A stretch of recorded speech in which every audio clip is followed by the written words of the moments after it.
Instamart से shopping कैसे करें। अब इंस्टामार्ट ऐप से शॉपिंग करना चाहते हो तो इस वीडियो को पूरा देखना। इसके लिए ऐप ओपन करना है, फिर ऊपर सर्च ऑप्शन शो होगा, इस पर क्लिक करना है। देन आपको जो प्रोडक्ट ऑर्डर करना है उसे सर्च करना है। देन सर्च करने के बाद नीचे आपको प्रोडक्ट दिखाई देगा, फिर आपको उस प्रोडक्ट पर क्लिक करना है। देन क्लिक करने के बाद ऊपर आपको प्रोडक्ट का फ़ोटो शो होगा, नीचे प्रोडक्ट का नेम शो होगा एंड प्राइस शो होगा। देन फिर यहाँ पर आपको जस्ट नीचे ऐड ऑप्शन आएगा, ऐड इस ऑप्शन पर क्लिक करना है।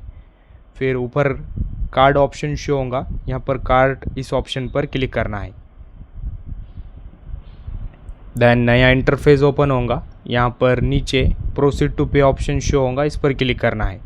फिर मल्टीपल पेमेंट्स मेथड ओपन होंगे। देन यहाँ पर आपको cash on delivery, UPI payment, नीचे wallet payment, net banking payment, तो आपको जिसके थ्रू पेमेंट करना है, जिसके थ्रू प्रोडक्ट ऑर्डर करना है, उस पर क्लिक करना है। फिलहाल मुझे कैश ऑन डिलीवरी शॉपिंग करना है तो मैं इस पर क्लिक करूँगा, कैश ऑन डिलीवरी पर। फिर पे विथ कैश इस ऑप्शन पर क्लिक करना है। जैसे आप इस पर क्लिक करेंगे फिर आपका कैश ऑन डिलीवरी ऑर्डर हो जाएगा।